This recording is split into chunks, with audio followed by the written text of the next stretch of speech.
Coupe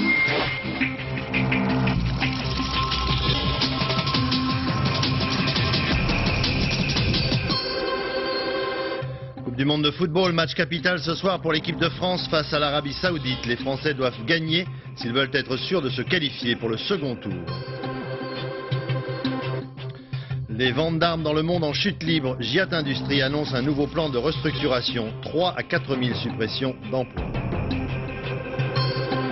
Une étape décisive dans la recherche contre le sida. Une équipe américaine découvre le point faible du virus. À long terme, cela permettra peut-être la mise au point d'un médicament ou d'un vaccin. L'hôpital école, grâce au dévouement des enseignants, des jeunes malades peuvent suivre presque normalement leurs études. C'est notre enquête de ce soir. Le dernier projet d'Éric Tabarly va voir le jour, un nouveau navire école pour la marine marchande française.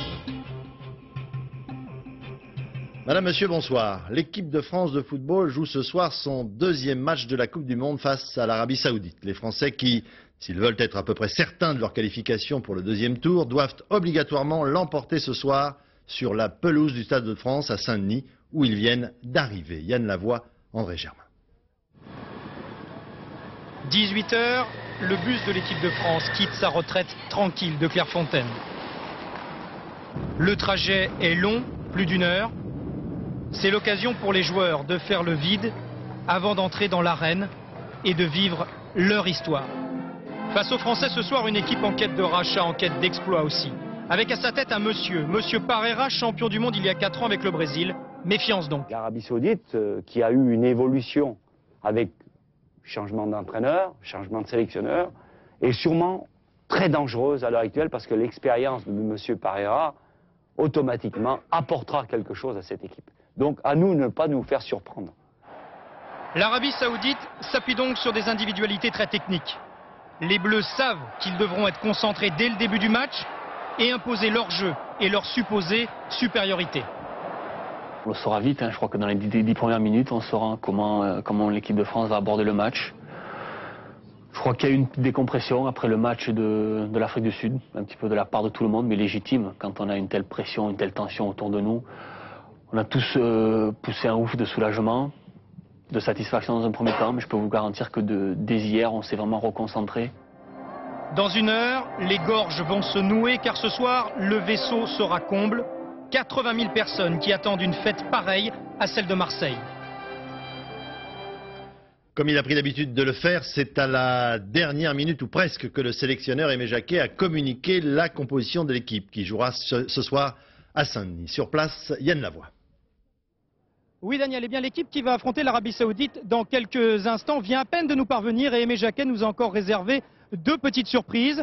Tout d'abord, l'entrée en jeu de Bogossian au milieu de terrain à la place de Petit. Le deuxième changement, regardez, il est plus étonnant, c'est l'entrée de Diomède en lieu et place de Youri Djorkaeff. Ce qui veut donc dire que Aimé Jacquet compte sur Diomède pour déborder sur les ailes et essayer de trouver Christophe Dugarry au centre. Une équipe très offensive, une équipe très portée vers l'attaque. Et c'est plutôt bon signe, parce qu'il est vrai que dès ce soir, l'équipe de France peut se qualifier pour les 8e de finale. Et il suffit pour ça d'une victoire, une simple petite victoire. Mais avec la manière eh bien, permettrait de prendre un avantage psychologique sur les futurs adversaires de l'équipe de France en 8e de finale et pourquoi pas en quart de finale. Et puis s'il y avait la manière, eh bien cela convaincrait définitivement le public français à faire corps derrière cette équipe de France. Un public que l'on attend chaleureux ce soir, on attend 80 000 spectateurs pour ce premier match au Stade de France. Un premier match de Coupe du Monde ici, c'est historique. Merci Yann Lavoie. L'adversaire de la France, l'Arabie Saoudite, n'est pas une grande nation de football, au même titre que l'Italie, l'Espagne, le Brésil ou la France. Mais ce sport passionne les Saoudiens, notamment les plus riches émirs du pays, qui financent largement le football et les footballeurs. Une équipe saoudienne qui dépend directement de la famille royale. Christelle Bertrand, José Boulestex. Loin du brésilien ou de l'anglais, le saoudien est par nature discret. Mais quand les rythmes s'accélèrent, il est comme tout le monde, fervent supporter. Battre la France, voilà un objectif qu'ils affichent fièrement sur les Champs-Élysées. En Arabie Saoudite, le football est le sport national. Dans le stade de Riyad, les matchs sont rythmés par les applaudissements et les prières. Une à la tombée de la nuit, une à la mi-temps. Disséminés dans la ville, les terrains de fortune sont le point de départ du football saoudien. Pendant les entraînements, rien n'échappe au responsable fédéral qui scrute et recrute. Son Altesse la Princesse Toussoun. Jouer en équipe nationale est un privilège. C'est devenir un peu plus proche de la famille royale. C'est aussi être sous les ordres du prince Faisal Ben Fahd, fils du roi. Ce soir-là, la réception est donnée par l'ambassadeur d'Arabie Saoudite en France. Presque tous les supporters font partie de la délégation. C'est le prince qui décide de tout, même du résultat du match. Inch'Allah, si Dieu le veut, nous allons gagner la France et ramener la victoire pour l'Arabie. Et pour voir le match, les rares Saoudiens qui n'ont pas été invités par le prince sont venus par leurs propres moyens. J'ai fait 7000 km de Riyad à Paris. J'ai traversé la Grèce et la Turquie. Et pour ceux qui habitent en France, voir un peu de leur pays à Paris, ça fait toujours un petit quelque chose. Des frissons de là à là. Ce soir, les joueurs saoudiens comptent sur leurs supporters, tous leurs supporters.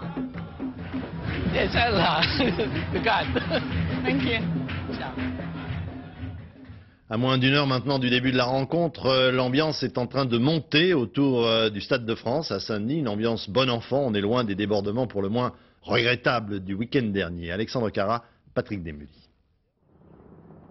Dernière touche de couleur pour les supporters français. Ce soir, le grand stade a le teint bleu-blanc-rouge. Et il y a de drôles d'oiseaux en liberté. Allez la France! Ouais! Dernière note aussi, c'est en fanfare que le match se prépare.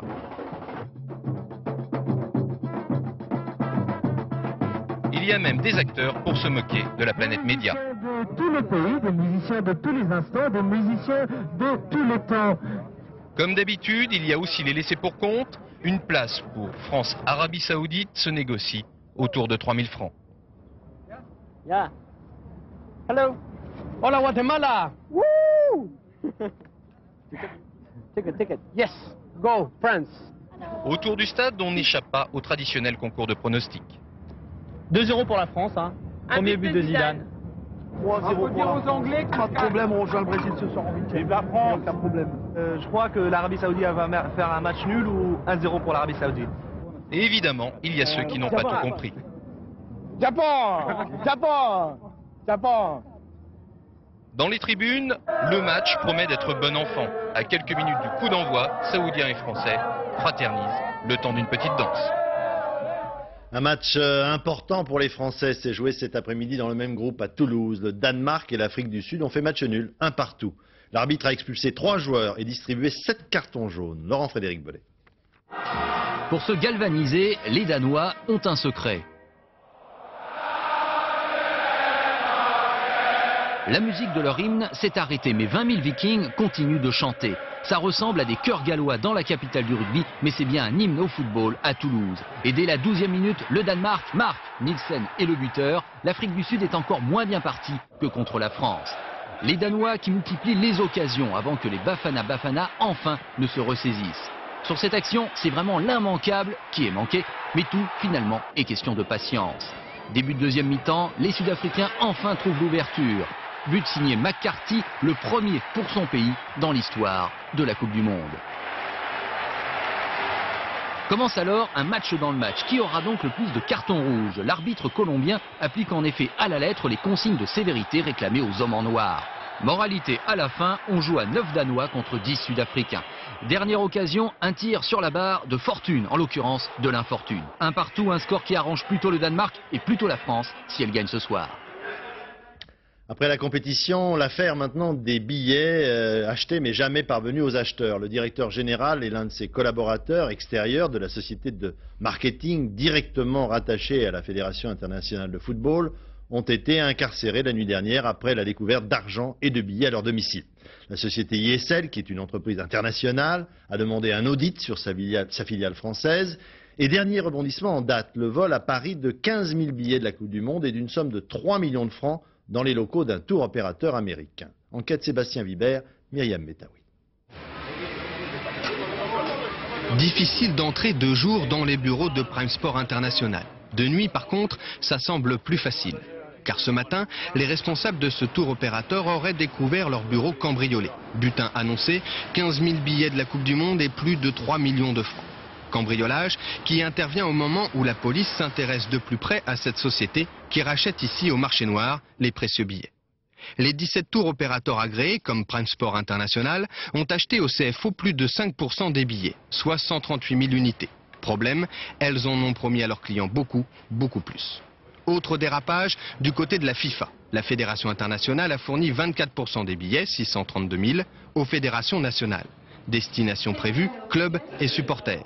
Mais certains dirigeants au Cameroun ou en Colombie, par exemple, auraient revendu des billets au marché noir à l'étranger. Les sponsors de la Coupe du Monde ont, eux, de leur côté, acheté plus de 13% des billets au CFO, 358 000, qu'ils ont redistribués ensuite gratuitement, par concours ou en cadeau à leurs clients amateurs de football. Certaines de ces places se vendent aujourd'hui très bien au marché noir. ISL France, partenaire de la FIFA, avait elle aussi acheté des places pour ses clients. Son directeur général est aujourd'hui mis en examen, soupçonné d'avoir également participé à ce marché parallèle dont on ignore encore toute l'ampleur. Au procès des colleurs d'affiches du Front National, accusés du meurtre d'un jeune homme d'origine comorienne, c'était à Marseille pendant la campagne présidentielle de 1995. Un moment terrible aujourd'hui, celui du témoignage de la petite fille de celui qui est considéré comme le meurtrier présumé. Pour la seconde fois, cette jeune fille de 16 ans est venue témoigner contre son grand-père. Thierry Curtet, Olivier Robert. Son témoignage avait ébranlé la cour lundi, à tel point qu'il fut mis en doute. Et fait exceptionnel, on a demandé à Julie Lagier, 17 ans, la petite fille du meurtrier présumé d'Ibrahim Ali, de revenir à la barre. En 10 minutes, elle a dressé un tout autre portrait que celui qui se dessinait depuis 10 jours. Elle a répété comment, alors qu'elle n'avait que 8 ans, son grand-père l'entraînait à tirer sur des cibles qu'il baptisait melons. J'ai tout simplement dit qu'il m'emmenait au tir pour tirer sur ces fameux melons. Je ne savais pas ce que c'était que des melons quand j'étais petite. Pour moi, c'était un fruit. Et j'ai su par la suite que des melons, c'était des arabes. Et donc, il m'emmenait à ce stand de tir pour m'apprendre à tirer. Malheureusement, je tirais très bien. Et il voulait que plus tard, voilà, je tire sur des melons. Il me disait, avec ce flingue-là, à tant de mètres, ce melon-là, tu ne manques pas. Aujourd'hui, Julie se dit soulagée d'avoir pu enfin vider son sac. Toute la matinée se sont succédés les experts psychiatres. Dans leur bouche, Robert Lagier est un homme déterminé, mais aussi frustré, psychorigide. Ils le décrivent comme un militant combattant. C'est le militant au sens fort du terme. Dans le mot militant, il y a militaire. Et il faut se rappeler, c'est vrai que son père était un militaire de carrière pour lequel il avait une grande admiration. Et donc il se croyait en état de guerre, vous l'avez dit ici. Oui, c'est ça. C'est-à-dire qu'il a tendance à construire des scénarios dans lesquels il est lui-même militant. Après le témoignage de sa petite fille, l'image de Robert Lagier, paranoïaque ordinaire qui tire parce qu'il a peur, ne suffit plus à répondre à toutes les questions. Il faut désormais ajouter au militant Front National des sentiments racistes. Le gouvernement avait adopté hier un projet de loi constitutionnel instaurant l'égalité des sexes en matière de mandats électoraux et de fonctions dans l'entreprise. Coïncidence, aujourd'hui, le ministre de l'Intérieur a nommé pour la première fois une femme sous-directeur des affaires économiques et financières de la police judiciaire. Mireille Balestrazi a déjà derrière elle une brillante carrière, notamment à la tête du service de répression du trafic des œuvres et des objets d'art. Les députés de gauche et de droite, à l'exception des écologistes, s'apprêtent à voter une loi allongeant les périodes de chasse en France. La ministre de l'Environnement, Dominique Voynet, estime qu'il ne s'agit là que d'une péripétie. Elle n'entend pas démissionner à cause de cette loi. Un nouveau renfort pour le nouveau parti de Charles Millon, la droite. Jean-François Mancel, exclu du RPR pour ses déclarations en accord avec le Front National, a dit qu'il adhérait au mouvement de Charles Millon. La réduction des ventes d'armement dans le monde a ses conséquences en France. Le ministre de la Défense a confirmé aujourd'hui un nouveau plan de restructuration des activités de Giat Industrie. 3 à 4 000 suppressions d'emplois sur un effectif d'un peu plus de 10 000 personnes. C'est le 3e plan social en 5 ans pour tenter de solder le déficit de l'entreprise publique d'armement. Laurent Bailly, Jean-Jacques Le Garec. Le choc. Le choc et la colère pour les 10 500 salariés de Giat Industrie.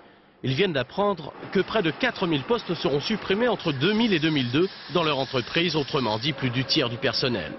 Alors ce soir, à l'usine de Saint-Chamond dans la Loire, c'est l'amertume et l'incertitude qui dominent. C'est pas bien encourageant, hein. C'est sûr que on ne sait pas ce qu'on va devenir. C'est grave pour l'avenir de GIAT et ça met en péril, je pense, tout l'avenir du GIAT sur les années à venir. C'est Alain Richard, le ministre de la Défense, qui a lui-même annoncé ce plan social aujourd'hui. Une restructuration, la 3e en 5 ans, qui touchera l'ensemble des 14 sites de GIAT Industrie. 3 usines au moins seraient totalement menacées de disparition, celles de Rennes, du Mans et de Salbris dans le Loiret. Pour les syndicats, ces suppressions de postes sont inacceptables. C'est le massacre de l'entreprise, purement et simplement. C'est 1000 à 1500 personnes au tapis par un licenciement sec. C'est quelque chose qui est totalement inacceptable, d'autant plus qu'aujourd'hui on en est à 4 plans sociaux, un en cours et le 5e qui se prépare, semble-t-il. Et c'est quelque chose qu'on va combattre farouchement. Le ministre a beau parler de sureffectifs, d'adaptation inévitable de l'industrie de défense, évoquer les pertes du GIAT, un demi-milliard de francs, des grèves sont bel et bien à prévoir d'ici le 7 juillet. À cette date, Matignon tranchera définitivement sur ce plan social. En attendant le mois de novembre, on a encore le temps, voici le tarif des vignettes automobiles 99. Elles affichent une certaine stabilité d'ensemble. La Marne restera le département le moins cher. Les automobilistes des départements des Ardennes, Cantal, Lot-et-Garonne, Seine-et-Marne et Vienne paieront moins cher. En revanche, les Parisiens subiront une hausse de plus de 5%. C'est le Lot qui reste le département le plus cher de France pour la vignette, 616 francs pour un véhicule de 5 à 7 chevaux. C'est la période des examens du baccalauréat, ouvert à tous les jeunes Français, même si pour certains, la préparation se fait dans des conditions plus difficiles. À l'hôpital, l'éducation nationale, grâce au dévouement de certains enseignants, n'abandonne pas ses écoliers, lycéens ou simples écoliers du primaire, quel que soit leur âge donc, et qui sont parfois hospitalisés pour de très longues durées. C'est notre enquête de ce soir. Valérie Fourniou, Grégoire Ossina. C'est un petit peu d'anglais aujourd'hui. T'es pas trop fatigué? Jean-Charles est hospitalisé à l'Institut Gustave Roussy depuis le 8 mai. C'est son 2e cours d'anglais de la semaine. Swan, un signe. Son objectif, passer en 5e, ne pas perdre ses acquis. C'est bien parce que j'ai mes copains qui m'envoient mes cours, puis je le fais ici avec les profs. Qui sont là rien pour toi. C'est bien ça. Ils nous rendent beaucoup d'ailleurs parce que ils sont très contents qu'on vienne les voir, même si quelquefois ils nous envoient promener, n'est-ce pas? Et en fait, on n'a pas de blouse blanche et on ne fait pas partie de la famille, donc c'est aussi une échappatoire. Et on fait aussi beaucoup de diversions pour les faire s'évader. L'évasion par l'éducation. Une alchimie bien particulière dans cet univers de souffrance où ces bénévoles donnent autant leur savoir que leur tendresse. Il faut faire tout ce qu'il faut pour vaincre la maladie, vaincre la tristesse. Il faut y aller, il faut foncer. Vous pouvez la vaincre par l'enseignement. Je ne sais pas si c'est par l'enseignement, peut-être. Non, je pense que c'est dans la nature. Tout dépend de la maladie et de la force de caractère de l'enfant. Car étudier à l'hôpital est un pari pour beaucoup. Dans ce service de l'hôpital Robert Debré, avec l'appui des profs de l'éducation nationale, Nadia, greffée il y a 3 jours, va passer ici même son bac de français. Le thème de cette année, c'est la guerre. Donc on travaille sur les textes. Donc il y a Candide, Prévert, Hugo. Et vous, c'est un peu une guerre que vous menez là, contre la maladie? Oui. C'est une guerre, mais ça va, j'ai réussi à combattre. Maintenant, c'est la fin de ma maladie. Donc maintenant c'est mon prochain objectif. C'est mon bac. Ce combat contre le temps, l'immobilisation à l'hôpital, est pour l'équipe soignante un lien avec l'extérieur. Car scolariser, l'enfant reste comme les autres. Le travail scolaire est son domaine réservé où il sera actif malgré la maladie, malgré les difficultés dues à sa fatigabilité, à ses défauts de concentration, à son absentéisme. Et ça, c'est quelque chose que vous regardez de très près? Bien sûr, puisque c'est pour nous aussi une façon d'apprécier comment cet enfant réagit vis-à-vis des traitements qu'il reçoit. Aucun lien n'est rompu avec le collège ou le lycée d'origine. Ces profs établiront en fin de trimestre un bulletin scolaire, car l'enjeu reste primordial. Il n'y a pas forcément d'indulgence parce qu'ils ont été hospitalisés. Ils retrouvent le lycée comme si... l'hôpital, c'est loin malgré tout du lycée. Dans l'autre sens, donc quand ils retournent au lycée, on va leur redemander d'être performants, d'être au niveau, et On leur fera pas de cadeaux quant au passage et aux examens. Et Jocelyn, 12 ans, le sait bien. Lui, qui connaît les hôpitaux depuis l'âge de 7 ans. Hospitalisé régulièrement, il n'a jamais redoublé. Ce que tout le monde dit, mais je pense que je suis un bon élève, malgré mes problèmes de santé. Gagner au moins sur un front, celui du savoir, pour ces enfants qui ne comprennent pas quelle injustice a pu les mener jusqu'ici. Une équipe américaine a peut-être franchi une étape capitale dans la recherche contre le sida. À long terme, il faut le préciser, tout de suite, cette découverte peut déboucher sur un vaccin ou un médicament efficace contre ce virus. Jean-Daniel Flézaquier, Jean Taef. Il y a des rencontres et des arrimages qui aident l'humanité à progresser. Il y en a d'autres qui sont de vraies tragédies, comme la rencontre entre le virus VIH, responsable du sida, et les globules blancs. À peine dans la cellule, le virus se sert de la machinerie de son hôte pour se reproduire jusqu'à 1 milliard d'exemplaires par jour. Les trithérapies, certes, combattent le virus, mais seulement quand il est à l'intérieur. Elles ne peuvent pas l'empêcher de pénétrer, et pourtant c'est ce qu'il faudrait obtenir. Mais le virus est diabolique. Pour entrer dans la cellule et la parasiter, il s'accroche successivement à 2 récepteurs en modifiant en permanence son aspect extérieur, si bien que les défenses naturelles de l'organisme, les anticorps, le bombardent en vain. Ce que les chercheurs américains ont découvert, c'est une zone bien cachée et qui semble ne pas se modifier. C'est pourquoi tous ceux qui travaillent sur le vaccin sont intéressés par cette cible désignée. La seule qui vraiment nous intéresse, c'est cette région du virus. Donc ça, c'est vraiment très important pour pouvoir maintenant travailler de façon plus rationnelle sur cette cible-là. Mais est-ce qu'on y arrivera ou est-ce qu'on n'y arrivera pas? Ça, personne ne peut répondre aujourd'hui à cette question parce que ce virus est très spécial, parce qu'il a justement cette extraordinaire capacité à se protéger, à cacher sa zone fragile, si vous voulez. On peut encore avoir de mauvaises surprises, mais peut-être pour une des toutes premières fois, le virus a laissé entrevoir l'un de ses points les plus faibles. Le 3 juin dernier, entre Hambourg et Munich, une catastrophe ferroviaire faisait 100 morts et près de 100 blessés, dont 73 demeurent hospitalisés. La commission d'enquête a conclu officiellement à la rupture d'une roue à l'origine du déraillement. Berlin, Olivier Lerner. La bande de roulement d'une roue du train, cet anneau d'acier au contact de la voie, s'est brisé à 6 km du lieu de l'accident. Une rupture causée par une fissure formée à l'intérieur de la pièce. À 200 mètres de la gare d'Eschede, un aiguillage a fini de déstabiliser le convoi. La bande de roulement prise dans l'aiguille explose sous le choc. Elle est projetée à l'intérieur du premier wagon. À 200 km/h, le 3e wagon se met en travers. Il heurte la pile d'un pont qui s'effondre. Le 4e wagon glisse sur un talus. Les 5e et 6e butent contre la pile de béton. Les voitures 7 à 12 se replient en accordéon comme un mètre à ruban. La version officielle des chemins de fer allemands ne satisfait pas tout à fait la justice qui poursuit son enquête. Expliquer la cause de cette rupture intérieure, c'est son objectif. En attendant, les 59 trains à grande vitesse de la première génération mis en circulation en 1991 sont immobilisés, examinés. Ordre a été donné de changer toutes les roues. Pour combler ce vide provoqué par cette révision à grande échelle, des trains suisses, autrichiens et français comme le Thalys ont été appelés en renfort. Le Thalys assure pour une durée indéterminée la liaison Bonn-Hambourg. Le trafic reste néanmoins très perturbé. Les trains qui arrivent à l'heure font figure d'exception. Lionel Jospin en Amérique. Le Premier ministre français a entamé son premier voyage aux États-Unis depuis qu'il est à Matignon. Une rencontre est prévue aujourd'hui avec Bill Clinton.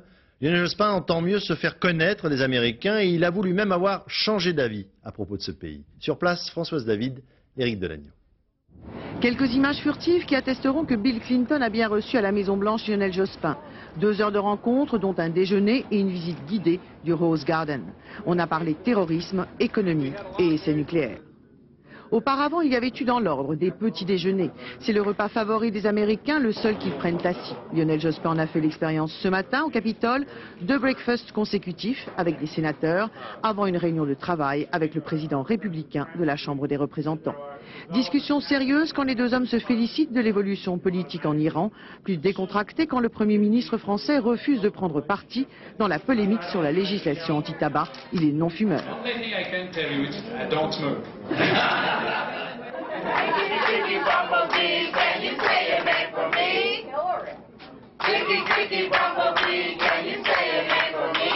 Madame Jospin. Séance récréative au même moment pour Hillary Clinton et Sylviane Jospin dans une école spécialisée pour enfants en grande difficulté. Hillary pratique couramment ce genre d'exercice, c'est une nouveauté pour Sylviane. L'école, c'était l'avenir, le cimetière d'Arlington, c'est le passé. Et un hommage rendu à ces soldats américains qui sont morts pour libérer la France et l'Europe.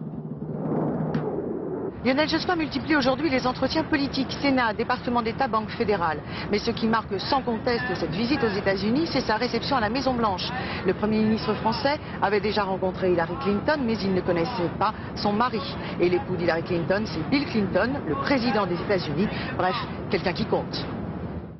Coïncidence ou non, à l'approche du match de football très politique entre l'Iran et les États-Unis, Washington fait savoir qu'il apprécie les changements politiques intervenus en Iran. Des Iraniens qui, de leur côté, ne repoussent pas cette main tendue de l'Amérique, 18 ans tout de même après la rupture totale des relations entre les deux pays. Jean-Marc Illouz, Jean-François Renaud, sur place. Le décor n'a pas changé. Sur les murs de l'ambassade américaine à Téhéran, les vieux slogans de la révolution sont souvent écaillés. Et rien aujourd'hui n'est venu troubler la somnolence de ce début de week-end, le jeudi-vendredi, en terre d'islam. Mais quand il s'agit d'ouvrir la porte à l'Amérique, les points de vue sont contrastés. Je dis que 20 millions d'Iraniens ont voté pour un président d'ouverture et comme moi, lui font confiance pour conduire l'Iran. Avec la politique américaine actuelle, je ne crois pas à la normalisation, parce que cette politique est hostile à l'islam. C'est derrière ces grilles que voilà 18 ans, 52 diplomates otages symbolisèrent pendant 444 jours l'humiliation de l'Amérique. Aujourd'hui, l'ambassade est devenue faculté Imam Hussein, institution contrôlée par les ex-gardiens de la Révolution, bras armés des conservateurs, mais qui désormais ne font plus la loi dans les rues de Téhéran. Fini les insultes, la télévision d'État a salué aujourd'hui le ton positif, je cite, des Américains, mais demande des signes concrets de la nouvelle bonne volonté de Washington. Côté américain, à défaut de lever les sanctions, on pourrait libérer les avoirs iraniens gelés dans les banques américaines depuis la Révolution. Une solution que souhaitent très fortement les pétroliers américains, désireux de reprendre pied rapidement en Iran. Côté iranien, on a déjà dit oui aux échanges culturels, oui aux échanges sportifs, mais une reprise officielle des relations diplomatiques avec Téhéran est une autre paire de manches. Le problème reste un grave sujet de division entre un pouvoir politique réformiste et un pouvoir religieux très conservateur. Les alliés de l'OTAN hésitent toujours à intervenir militairement dans la province du Kosovo, où désormais une faction indépendantiste occupe environ 10 à 20% du territoire. C'est justement dans ces territoires libérés, entre guillemets, que se sont rendus nos envoyés spéciaux, Jérôme Bonny, André Issora. Nous sommes au cœur de la province serbe du Kosovo. Comme un défi à Belgrade, cette salve de l'armée de libération du Kosovo salue la dépouille d'un combattant tué hier. Chaque mort resserre la population autour de cette guérilla encore jeune, mais qui s'organise. Sur le cercueil, un drapeau albanais. Les Serbes affirment que ces hommes se battent en fait pour une grande Albanie. Les soldats et les officiers de cette armée de libération du Kosovo sont particulièrement nerveux en ce moment, car les accrochages sont quotidiens aux périphéries du territoire qu'ils contrôlent, accrochages avec la police serbe et même, d'après ce qu'ils disent, l'armée yougoslave. Aux frontières de ce que les Kosovars appellent territoire libéré, les combats ont fait fuir les populations. L'armée yougoslave est sur le qui-vive, à 500 mètres à peine du poste de contrôle de l'armée de libération. C'est ici que le combattant a été tué hier. Dans le territoire des insurgés, la lutte entre Serbes et Albanais dure depuis des siècles. Cette nouvelle guerre ne perturbe pas le travail des champs, elle ne fait qu'entretenir la haine. Ils ont battu mon fils pendant une semaine pour un pistolet. Ils me l'ont rendu presque mort. À Malichevo, le fief de l'armée de libération, chacun attend chaque jour des nouvelles des frontières dans l'angoisse permanente d'une opération serbe contre la guérilla. L'approvisionnement se fait de nuit, aux risques et périls des livreurs.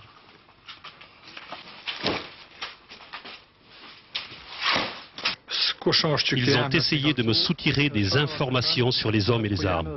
Je n'ai rien dit. Alors ils m'ont frappé, ils m'ont balancé par terre et ils ont battu le chauffeur pour la seule raison qu'il est du village de Malichevo. Jusqu'à quand tiendront-ils au nez et à la barbe des nationalistes serbes qui tiennent au Kosovo comme à la prunelle de leurs yeux? Un ancien tortionnaire commandant d'un camp de concentration pendant la Seconde Guerre mondiale rejoint par son passé, 50 ans après les faits. Dinko Sakic a été extradé d'Argentine vers la Croatie où il doit comparaître pour crime de guerre. Dès 1941, il faut s'en souvenir, la Croatie s'était rangée aux côtés de l'Allemagne nazie. Et ce Croate avait été nommé à la tête d'un camp. À la fin de la guerre, il s'était réfugié en Argentine et ses dernières déclarations indiquent qu'il ne regrette rien de son passé. Gérard Grisbeck. La police d'Argentine l'a remis hier soir à la police croate. Un long voyage. Buenos Aires, Francfort en Allemagne, puis Zagreb en Croatie, où ce soir, le criminel de guerre couchera en prison. Dinko Sakic vivait dans cette maison, dans la petite ville de Santa Teresita, à 260 km au sud de Buenos Aires. Mais il y a 2 mois, il a donné une interview à la télévision argentine, reconnaissant qu'il dirigeait le camp de Jasenovac, près de Zagreb, entre 42 et 44. Plus de 500 000 personnes ont été assassinées dans ce camp, des juifs, des tziganes, des serbes et des croates antifascistes. À l'époque, la Croatie était un État indépendant, dirigé par des admirateurs d'Hitler, appelés Ustashi. Le procès de Dinko Sakic va être l'occasion pour la Croatie de revoir une page peu glorieuse du passé, surtout pour les jeunes, qui ne sont marqués que par la guerre des années 90 avec les Serbes. Mais ce procès va peut-être mettre aussi en lumière les étranges relations du président Tudjman, qui lors d'un voyage en Argentine il y a 4 ans, avait rencontré le criminel de guerre. Traditionnelle cérémonie ce soir à Paris, au Mont Valérien, chaque 18 juin, pour commémorer l'appel du général de Gaulle en juin 1940 autour du chef de l'État, ceux qui furent aux côtés du général de Gaulle, les compagnons de la libération. À la fin de sa vie, le dernier d'entre eux viendra reposer à l'intérieur de cette crypte du Mont Valérien. Un nouvel académicien français, René Raymond, a été élu aujourd'hui, historien, politologue, professeur d'université à 79 ans. Il succède à un autre historien, François Furet. Dans le courant de la semaine dernière, on apprenait, souvenez-vous, que les expertises génétiques effectuées sur le corps d'Yves Montand se révélaient négatives, scientifiquement du moins. Celle qui prétendait être sa fille ne l'était pas donc. Aujourd'hui, Aurore Drossard reste choquée par ce verdict et elle entend bien, avec sa mère, continuer son combat en reconnaissance auquel elle croit toujours. Valérie Gaget, Jacques Grégor. Allons refuge en Bouddha, le Dharma et la Sangha. Depuis une semaine, Aurore Drossard n'est pratiquement pas sortie. Peur des regards moqueurs, besoin de méditer après la révélation du rapport d'expertise qui conclut qu'Yves Montand ne peut être son père. Contre cette vérité scientifique, Aurore s'accroche à sa vérité intime. Si je ne ressemblais pas à mon père, je crois que je me serais fait une raison, même si ce n'était pas la vérité, mais j'avais aucune preuve réelle pour moi. Et je me serais fait une raison et j'aurais acquiescé le fait que c'était pas mon père, mais je peux pas parce que j'ai ma ressemblance et souvent, enfin je sais pas, les enfants ressemblent à leurs parents quoi. Dans une certaine presse, la jeune fille cherche quelques raisons de garder espoir. Avant-hier, le journal François a publié les lettres de 4 lecteurs qui, comme elle, s'interrogent encore. Aurore n'imagine pas que sa mère ait pu lui mentir pendant près de 20 ans. C'est une femme qui a passé sa vie à se battre dans ce sens pour que je sois reconnue et moi personnellement j'ai peur qu'une chose, c'est qu'il lui arrive quelque chose quand tout ça se sera terminé parce que ça va ruiner peut-être ma vie, mais une chose est sûre, c'est que ça ruinera la sienne et définitivement. La cour d'appel de Paris doit rendre son arrêt avant la fin de l'année. En attendant, Aurore se dit incapable de tourner la page. J'ai besoin vraiment d'être libérée de toutes ces choses, de tous ces mensonges. Et là, je crois que je pourrais enfin commencer ma vie normalement, en prenant des études. Mais pour l'instant, j'y arrive pas. Aurore semble flotter entre raison et sentiment. Comment regarder l'avenir en face avec un passé aussi lourd? La jeune femme n'a que 22 ans. La France rendra dimanche prochain un hommage solennel à Éric Tabarly, dont le dernier rêve, qui est déjà un projet, a toutes les chances de se concrétiser. Le capitaine de Verseau, Tabarly, regrettait souvent que la France renonce à son destin maritime. Il s'était attaché à la reconstruction d'un bateau à voile qui servirait de navire-école à la marine marchande française. Vincent de Guyenne et Pierre-Laurent Constant. C'était un matin de juillet 1922. Sur la côte ouest de la terre calédonienne, un 5-mâts immobile. Poussé dans la brume par une forte houle, le voilier français venait de s'échouer sur la barrière de corail. Voilà ce qu'il en reste. Face à la concurrence des navires vapeurs, son armateur a choisi de l'abandonner. Tempêtes et cyclones ont fait le reste. Le navire a terminé sa carrière comme cible d'entraînement pour l'armée américaine. Il était pourtant le plus grand jamais construit au monde, 150 mètres de long, il s'appelait France. Une telle histoire ne pouvait laisser insensible le plus célèbre des amoureux de la mer. France a été le plus grand voilier du monde, bien qu'en France personne à peu près ne le sache. Et donc c'est un bateau dont on peut être fier. Il fait vraiment partie de notre patrimoine et si on pouvait le refaire, moi je trouve que ce serait fantastique. Le dernier rêve d'Éric Tabarly est en train de prendre forme ici, dans une cité d'Argenteuil. Depuis 4 ans, une association se penche sur les plans originaux de 1911 pour qu'un nouveau 5-mâts France prenne la mer. État de perroquet volant, 65 mètres. Il ne transporterait plus de nickel comme son prédécesseur, mais des passagers. Navire-école de la marine marchande, il serait aussi l'ambassadeur du savoir-faire français à travers le monde. Éric Tabarly travaillait sur le même projet. Il appelait de ses voeux la reconstruction du 5-mâts La France, qui était un de ses navires préférés avec le Penduic. Et nous nous sommes rencontrés donc en 1994 et j'ai mobilisé une véritable équipe de travail, de professionnels autour de ce projet. Glaner à travers le monde des documents historiques, organiser en France un chantier d'1 million d'heures de travail, trouver un financement de 400 millions de francs, ce ne sont pas là des tâches de marin. Tabarly, lui, a apporté sa caution morale, son expérience et sa connaissance des grands voiliers. Il avait navigué récemment sur le Sedov, navire-école russe, et il était revenu avec un certain nombre d'impressions techniques précises, qu'il nous avait immédiatement transmises en nous disant attention, le Sedov, ce navire est à telle et telle propriété, ne faisons pas ça sur la France parce qu'on aura un navire qui sera peu performant, etc. La cloche, c'est finalement tout ce qu'il verra du futur navire. Une raison de plus pour ses amis de faire aboutir le projet. On a un véritable élan parce que ce navire doit maintenant être réussi pour lui. Le 5-mâts France devrait naviguer en 2001. Le dernier rêve d'Éric Tabarly sera alors réalité. Il ne sera pas à la barre, mais on se souviendra de ces mots. Comptez sur moi au rang de ceux qui répondent prêts à manœuvrer pour que revive France. À saluer encore la performance du champion olympique français de saut à la perche, Jean Galfionne, hier dans une réunion d'athlétisme à Athènes. Il a amélioré, vous allez le voir, son record de France de 3 cm, le portant à 5,97 m très exactement, sur la voie donc des 6 mètres, encore jamais atteint par un perchiste français.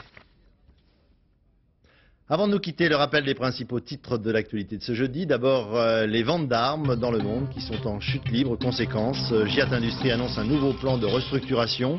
3 à 4 000 suppressions d'emplois assez rapidement.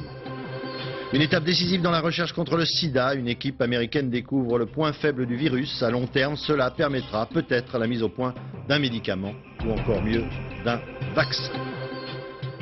Dans un instant, la météo, Sophie Davant, ensuite le point route, Valérie Maurice. Demain à 20 h, vous retrouverez ici même Béatrice Schoenberg. Je vous souhaite un excellent week-end. À lundi. Bonsoir. Bonne soirée sur notre chaîne.